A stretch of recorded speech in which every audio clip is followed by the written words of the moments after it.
76% ratings के साथ prime minister Modi lead कर रहे हैं, नंबर 1 पे आ गए हैं, फेवरेट है, सबसे अच्छा काम करने वाले हैं, बेस्ट है। पूरी दुनिया में ना सिर्फ इंडिया के प्राइम मिनिस्टर नरेंद्र मोदी साहब को सराहा जा रहा है, बल्कि दुनिया के बड़े बड़े लीडर इंडिया के प्राइम मिनिस्टर नरेंद्र मोदी के फैन हो चुके हैं। भारत के वजीर आजम मोदी दुनिया के नंबर 1 पॉपुलर लीडर हैं। ये वही मोदी है जिसको अमेरिका में पहले जाने नहीं दिया जाता था, ये वही मोदी है जिसने गुजरात में जो सब किया है। सबसे बड़ा मैं इसकी मिसाल देना चाहूंगा कि भारत की तरक्की का सबसे बड़ा सीक्रेट उनका एजुकेशन। इंडिया के प्राइम मिनिस्टर नरेंद्र मोदी की पॉपुलैरिटी में इजाफा होता चला जा रहा है। और वो तो एक खास किस्म के लोगों का वो सरबराह है, और जो इंतहा पसंद दहशतगर्द हैं हिंदू, वो पूरी दुनिया में वो अपना तसल्लुत कायम करना चाहते हैं। दुनिया में तो उनको बड़ी इज्जत से, उनके तो पासपोर्ट की भी बड़ी वैल्यू है, उनको तो प्रायोरिटी पर वीजास मिल रहे हैं। मोदी साहब के इस दौर को या भारत की तरक्की को देख रहा हूं, मुझे गुप्ता डायनेस्टी, अशोका सिविलाइजेशन, मुझे सारी चीजें वो नजर आ रही हैं।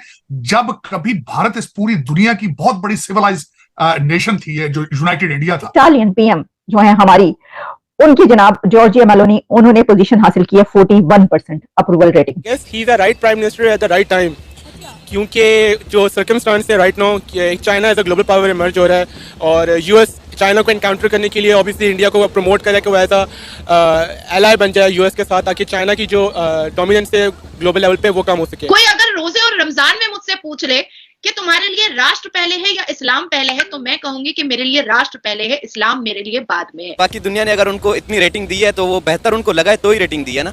जाहिर सी बात है, पूरी दुनिया ने देखा है नरेंद्र मोदी साहब को कि जिस तरह उन्होंने अपना दिन रात एक किया है अपने मुल्क की डेवलपमेंट के लिए, और इंडिया में जो डेवलपमेंट हुई है, वजीर आजम मोदी साहब ने टॉप किया है दुनिया भर में, और टॉप ऑफ देयर लिस्ट हैं वो इस रैंकिंग में, कि जिसमें बताया गया है कि उनकी अप्रूवल रेटिंग 76% है, और वो मोस्ट पॉपुलर लीडर हैं। इसकी रैंकिंग की गई है दिसंबर एंड नवंबर के लास्ट वीक, 1 वीक की हम आपको ये बता रहे हैं। तो ये समझ लीजिए कि लेटेस्ट रैंकिंग जो है ये हम आपको बता रहे हैं। इससे पहले भी कई एक रैंकिंग्स आती रही हैं, अगर आपको याद हो, उसमें भी देखिए, ये तो वो कहते हैं ना कि पाकिस्तान की सियासत में ना बिकने वाला ना झुकने वाला, तो अब दुनिया ये कह रही है मोदी ना बिकने वाला ना झुकने वाला। और ये किसने कहा अभी किसने कहा, ये आप जानते हैं। अभी कहा है प्रेसिडेंट पुतिन साहब ने। पुतिन ने क्या कहा, उन्होंने कहा कि ना तो उनको झुकाया जा सका, ना अपने साथ मिलाया जा सका, और ना ही उनको डराया जा सका, और उनको इंटिमिडेट नहीं किया जा सका। और एक प्रेशर जब उस वक्त था दुनिया के ऊपर कि रशिया को नहीं मानना, इसके खिलाफ जाना है, उस वक्त उन्होंने ये बात तस्लीम नहीं की। इस बात पर उन्होंने ये कहा था, हमने ये खबर भी आप तक पहुंचाई थी।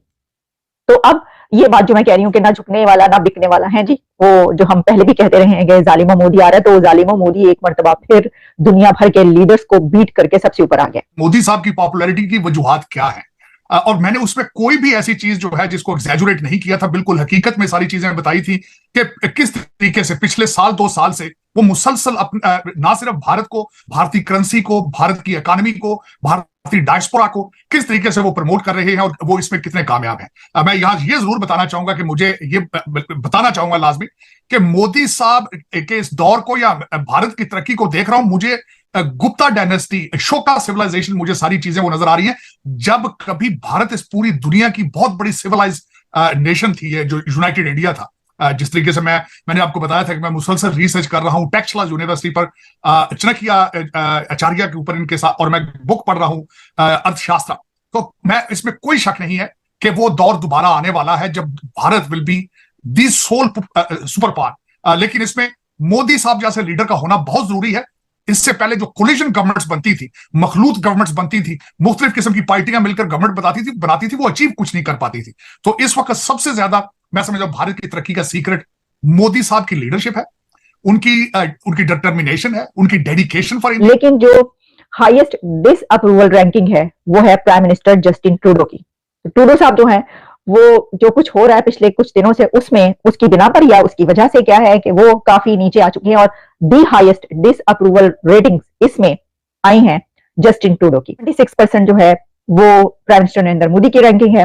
लेकिन इसी के साथ इसके बाद जो आ रहे हैं वो मैक्सिकन लीडर हैं, और उसके बाद जो आ रहे हैं वो ब्राजीलियन लीडर हैं, फिर उसके बाद जो आ रहे हैं वो हैं ऋषि सोनक, यानी बाद में आते हैं ऋषि सोनक, ऑस्ट्रेलियन पीएम, ये सब बाद में आ रहे हैं।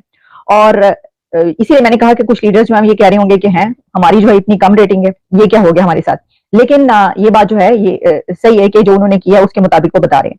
अच्छा जी, फिर इसमें द सेकंड हाईएस्ट मैंने आपको बता दी रेटिंग मैक्सिकन प्रेसिडेंट जो हैं आंद्रेस मैनुअल उनकी है, फिर लोपेस ओब्राडोर जो है 66% है, और फिर स्विट्जरलैंड के जो हैं वो थर्ड नंबर पर है और उनकी जो है 58% है। यानी अगर आप पहले नंबर की मोदी साहब की रेटिंग देखें तो वो है 76%, जबकि उनके बाद जो सेकंड नंबर पर आ रहे हैं मैक्सिकन प्रेसिडेंट उनकी रेटिंग है 66%, तो 10% तो पहले उसमें कम हो गया। फिर उसके बाद जो स्विट्जरलैंड की है उनकी 58% है। फिर प्रेसिडेंट जो है ब्राजीलियन उनकी रेटिंग आती है और वो फोर्थ नंबर पर है और उनकी है 49% अप्रूवल रेटिंग। और फिर उसके बाद ऑस्ट्रेलियन पीएम जो है एंथनी वो आ रहे हैं जनाब फिफ्थ स्पॉट उन्होंने। अब आइए इस न्यूज को समझते हैं मिनटों में। उस सुबह अंतर्राष्ट्रीय मीडिया में एक ही खबर गूंज रही थी, दुनिया के 76% लोगों ने नरेंद्र मोदी को 100 में से 76 अंक दिए, बाकी सभी वैश्विक नेता मिलकर सिर्फ 24% पर सिमट गए। ये सिर्फ एक सर्वे नहीं था, यह उस भरोसे की आवाज थी जो सीमाओं, भाषाओं और संस्कृतियों से ऊपर उठ चुका था। भारत के एक छोटे से गांव में रहने वाला रमेश रोज की तरह चाय की दुकान पर बैठा अखबार पढ़ रहा था। जैसे ही उसकी नजर इस खबर पर पड़ी, उसने अखबार मोड़ा और मुस्कुराकर बोला, देखा, आज दुनिया भी वही कह रही है जो हम सालों से जानते हैं। दूसरी ओर लंदन की एक यूनिवर्सिटी में पढ़ने वाली भारतीय छात्रा अनन्या ने यह खबर अपने दोस्तों को दिखाई। उसके साथ बैठे छात्र अमेरिका, फ्रांस और जापान से थे। किसी ने कहा, तुम्हारे प्रधानमंत्री की बात अब सिर्फ भारत तक सीमित नहीं रही। नरेंद्र मोदी की यह यात्रा अचानक नहीं थी, यह उस दिन शुरू हुई थी जब एक साधारण पृष्ठभूमि से आया व्यक्ति देश के सर्वोच्च पद पर बैठा। न महलों में पला, न सत्ता की विरासत मिली, सिर्फ मेहनत, अनुशासन और एक साफ सोच। जब दुनिया कोविड जैसी अभूतपूर्व महामारी से जूझ रही थी, भारत ने न केवल अपने नागरिकों को संभाला बल्कि कई देशों को वैक्सीन और दवाइयां भी भेजी। उसी समय कई विदेशी मीडिया रिपोर्ट्स में एक शब्द बार बार दिखने लगा, रिस्पॉन्सिबल ग्लोबल लीडर। अफ्रीका के एक छोटे देश के राष्ट्रपति ने एक इंटरव्यू में कहा था, जब संकट आया कई बड़े देश पीछे हट गए, लेकिन भारत और प्रधानमंत्री मोदी आगे आए।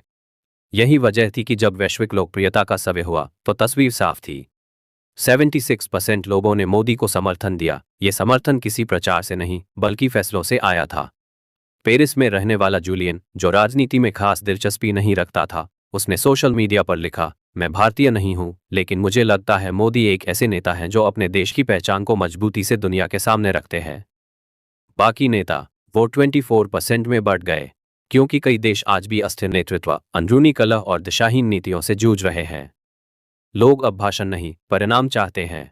भारत में बदलाव दिख रहा था, सड़कें बन रही थी, डिजिटल सेवाएं गांव तक पहुंच रही थी, गरीब के खाते में सीधा पैसा जा रहा था और देश की आवाज अंतर्राष्ट्रीय मंचों पर पहले से ज्यादा मजबूत हो चुकी थी। संयुक्त राष्ट्र हो या G20, हर जगह भारत की बात सुनी जाने लगी और उस आवाज के पीछे एक नाम साफ दिखता था, नरेंद्र मोदी। दिल्ली में एक बुजुर्ग शिक्षक टीवी पर यह खबर देख रहे थे। उन्होंने अपने पोते से कहा, लोकप्रियता नंबरों से नहीं आती बेटा, ये भरोसे से आती है और भरोसा बनाने में सालों लगते हैं। ये 76% सिर्फ एक आंकड़ा नहीं था, यह उन करोड़ों लोगों की सोच का प्रतिबिंब था जो एक मजबूत, स्पष्ट और निर्णायक नेतृत्व चाहते हैं। जब इतिहास इस दौर को देखेगा तो शायद यही लिखेगा, एक ऐसा समय जब दुनिया ने अलग अलग नेताओं को परखा और 76